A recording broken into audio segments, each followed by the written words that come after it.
Yes, guys. Hello and welcome back to the SpursRelated YouTube channel and podcast. I hope everyone's doing very well today.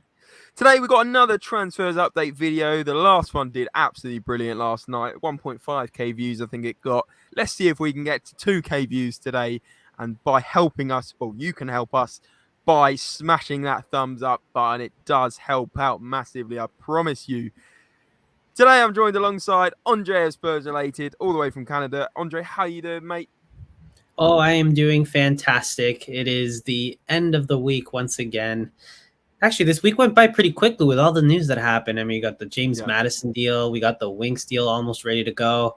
Who knows what's going to happen next? But we'll give you a few updates very soon. Yeah. Exactly that, mate. We've got a few updates today, as you just mentioned. And, guys, I know I just mentioned it slightly there, but we went for 100 likes last video. I think we got just under 100 likes. So can we get 100 likes today? Smash that thumbs up button for more of these daily updates. And subscribe if you're new. Andre, let's get straight into things. Over to you, mate. Perfect. Big thing they have released. The Telegraph has released a somewhat of a selling list, you could say. We basically have a little short list here of players that Tottenham are looking to sell in this window. A couple notable names, obviously Harry Winks. I've highlighted that one because, well, I mean, he is on his way out, right? Leicester are ready to get him. Medicals are set. I think they were just waiting for his loan to be officially completed, which is, I think today's the last day. So we could be seeing things progress really quickly as of tomorrow. Yep, but exactly that. Yeah, let's see what happens. See what happens indeed. But moving on with Sanchez. Winks is off for 10 million. So Harry Winks is off for 10 million. Looks like Davinson Sanchez will be off to Europe somewhere. Yeah, let's see what happens with Reguilon, like you said. Yeah, and Lo Celso too. I mean, the Barcelona interest has gone a little quiet. So we'll see what happens on that end. I know that they're looking like they might want to snatch him up, but we'll see what happens. You know that I'm a bit more forgiving on Lo Celso, but I think the poll we did a few days ago, Lo Celso was the one that most people wanted him to head out compared to Ndombele. I don't know. What do you think? Lo Celso and Ndombele? Very surprised about that. I mean, I'm for me, it's Ndombele head and shoulders. He's got to go before anyone else. I don't understand what people see in Ndombele and how he's going to revive his career at Tottenham. That game against I think it was Colchester or someone in the cup. I can't remember exactly the team. It might have been Colchester. And he's walking off the pitch. I mean, like he's walking off when we were drawing or something like that. And he's getting booed by the fans. No energy, doesn't care. Not even jogging off, not even fast walking off. Just doesn't care. The guy's got a really bad attitude. He's really unfit. Great on the ball, but unfortunately that doesn't make up for the other two I just mentioned. So, and Ndombele's got to go for me. And then Lo Celso, I'd get rid of him as well, but I'm not really sure why people would rather get rid of Lo Celso, to be honest. I think I agree with you, Andre. I think Lo Celso's got a little bit of something left, but I wouldn't mind seeing them both go. Yeah, I remember that I remember Harry Kane even trying to rush him out, and he did not care. He was just walking. I remember that. That was it was a low point for Ndombele, and I don't know. I wouldn't want him to relive that again. Can you just imagine? Put yourself in his shoes. Like, how many so many people in the stadium, they paid to be there, and they're just booing you off. Like, it can be so demoralizing. I don't know. It's ridiculous, isn't it? It's ridiculous. It's ridiculous if you think about it. Like, absolutely stupid. How he can even think that's acceptable behavior. Like, as soon as you start getting booed, surely that's when you're like, okay, I'm going to go. But he doesn't care, and that just says everything for me. But anyway, we could talk about Lo Celso and Ndombele for another 20 minutes. Let's move on to the next talking point, which is, Andre. Well, actually, before we do, well, actually, no. The next point here is the fact that Paratici is also on this list, and I think there were some tier 3 sources talking about how Fenerbahce, they're interested in Paratici, but I mean, would you keep him? I don't know. Would you keep him, James? He's not in the top 5 or 6 to go, but he's certainly in the top 10. I personally think it was very disappointing. Even Paratici, I think he did well at the end of last season, helping us get towards Europe. But he's not a left wing back, in my opinion. He's a slowed down forward that's moved back to try and be suited to that. And how's he going to fit in an Ange system? He's either got to be a forward or a left back, and he's not a left back. So personally, I'd get rid of Paratici, and he's taken up an awful lot of the wage bill. I believe it's 110,000 a week or something around those lines. So yeah, I wouldn't be sad to see him go for sure. But guys, let us know what you think. Perisic, Lo Celso, and Ndombele. All three of them. Comment now while you're still watching. And if you haven't scrolled and you've still not liked the video, like the video. But let us know about those three in the comments. I'll be reading all of them and replying to all of them. Yeah. And you know which player did surprise me on this short list? Højbjerg. I mean, I always said this guy is very underrated, but it might just be a system thing. I don't think he fits the system, and that's why Tottenham are ready to hear for any offers. A few sources, nothing tier 1 yet, that Atletico is looking at Højbjerg, but no official bid yet. I don't know. I personally think he's underrated. I know some people have been very critical of him in the past. It does upset me, though, that this is someone who's on the short list before a few other notable names like Dier. But there is a reason for it, to be fair, Andre. I agree with you. I would rather keep Højbjerg certainly as a backup, if not starting, because I think he'll do well in the midfield 3 again. And the other thing is, he goes a bit under the radar. He does an awful lot for the team. I don't think I love Højbjerg, but I don't really hate him. I think he's just a player you need in a squad. But the only reason why I'm saying I think I'm not surprised we're trying to maybe get rid of him is because he's one of the players in the squad that actually has some value left. Eric Dier, can't see him going for more than 15 million. Harry Winks isn't going to go for more than 10 million. Davinson Sanchez, again, can't see us getting more than 15 million. You know, Højbjerg probably holds a value of 30 million, maybe a little bit more in this market. So therefore, that's why maybe we're thinking if we want to bring more players in like centre-backs that we desperately need, we're going to have to offload some players that actually have a bulk value. And some of the ones we're trying to offload, Ryan Sessegnon, you can't pay teams to get rid of. I don't honestly understand where we're even going to get 50 million out of Dier, Sessegnon and Winks. Like, we're not. So we know we're not getting rid of Dier. Sanchez, like I said, isn't going to go for more than 15 million. There's no value in our players we're trying to sell. Perisic, no one's going to pay a lot of money for a 33-year-old, 34-year-old, are they? So maybe there's a reason why we're potentially looking at offloading Højbjerg, Andre. Yeah, I agree. I'm surprised that Winks is going for 10 million. That's crazy, because since he is a homegrown, that's 10 million we made off of this. So great. And then Sessegnon, I mean, the less I say, the better. It's very unfortunate. We paid a good amount of money for him, and he just did not meet up to it. So any last thoughts on Sessegnon before we move on? No more thoughts on Sessegnon. Okay. All right. I'll let the comments talk about it, because I'll be here for another 10 minutes. But my short thoughts are I would like to see him leave, because I really don't think he's a very good football player. And I think it's a shame, because he came in with a lot of hype around him when he came in from Fulham, but he's just like a flat balloon. Like, I don't even know how to explain it. It's like he's got something there, but it's just there's nothing in there. Like, he can't cross the ball. He has no end product. He gets muscled. Like, let's move on. But he scored against Bayern, though. Andre, we lost 7-2. Let's move on. Okay. All right. So that's the short list. You let us know what you think of that short list.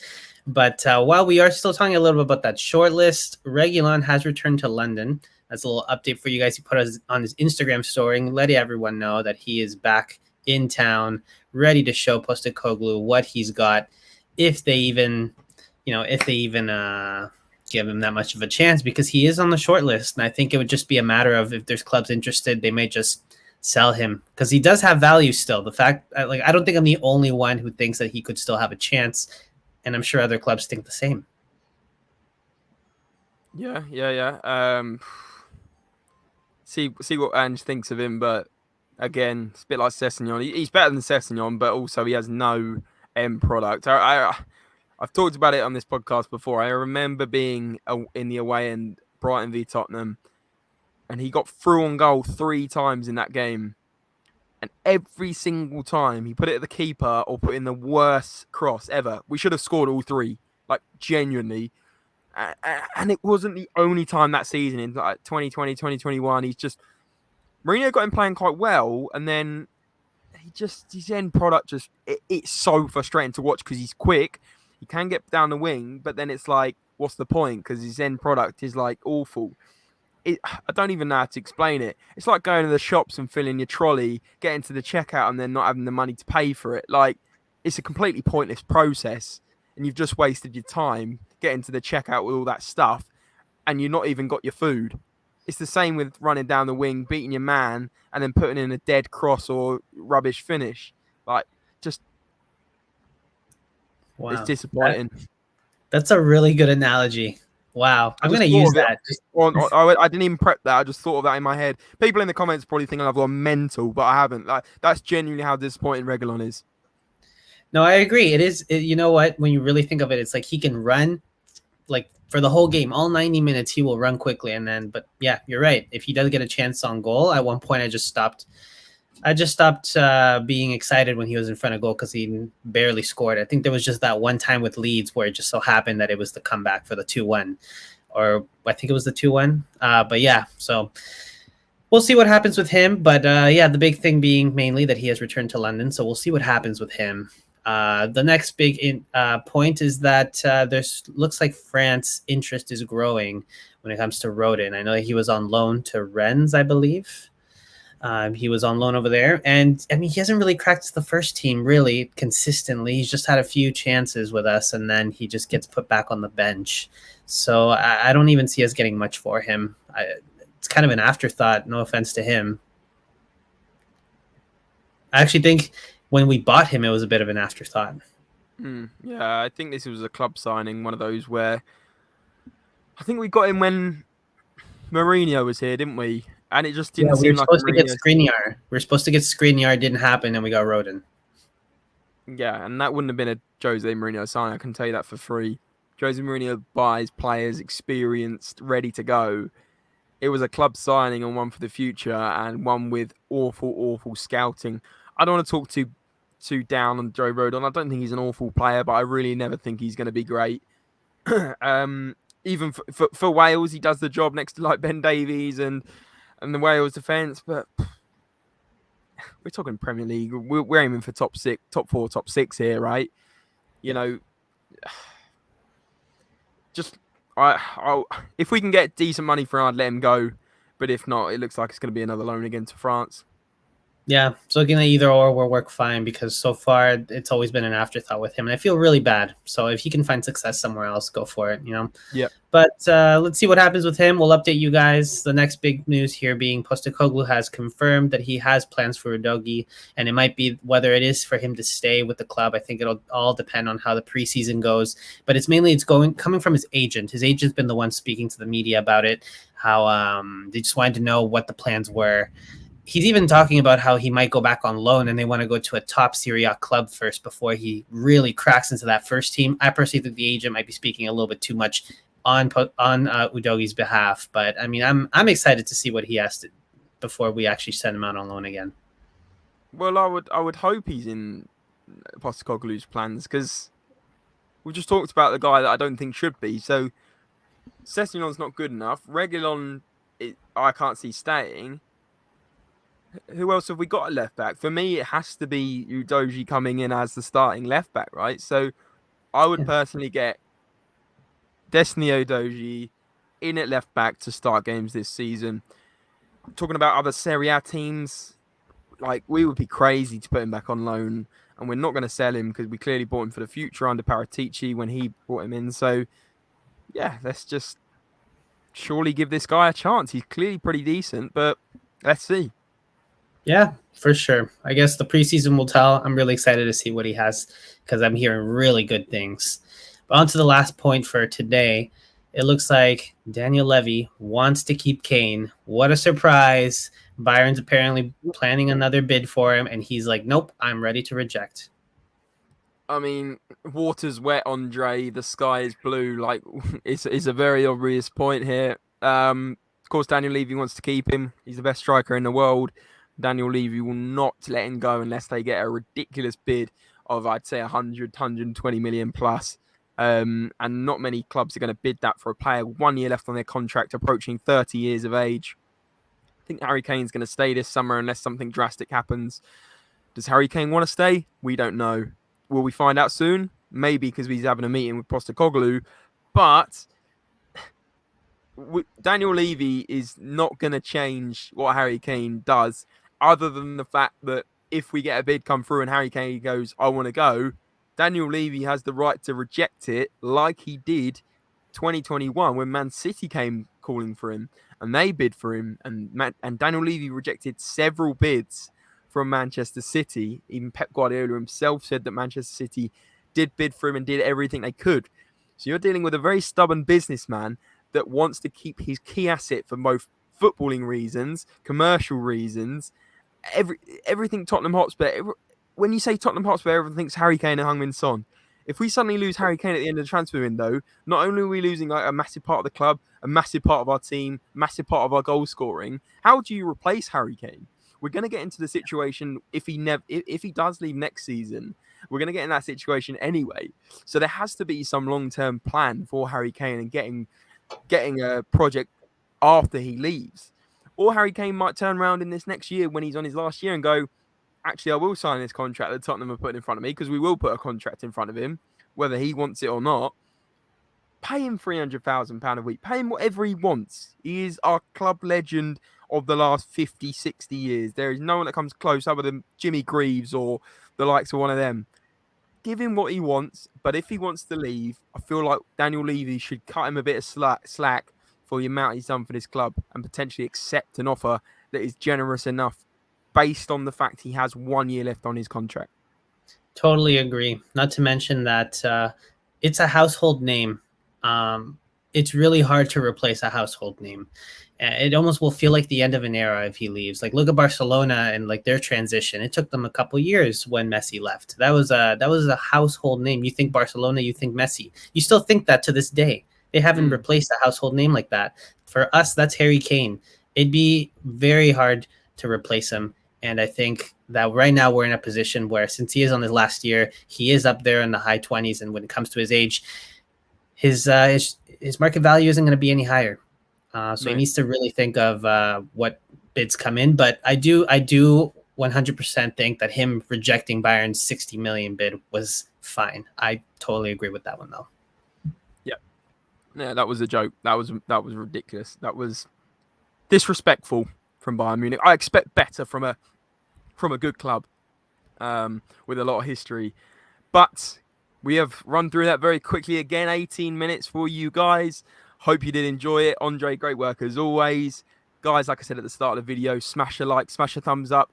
I didn't actually do the secret word today, so I'm going to whack it in right now. And that secret word is... we go today, as we've been talking about him, Udogie, Udogie in the comments in capital letters. And guys, if you did get the secret word, big up yourselves. I see a few of you doing it every video, watching these videos inside out. So I love it. But guys, that is all we have time for. And as always, guys, remember, come on, you Spurs! Come on.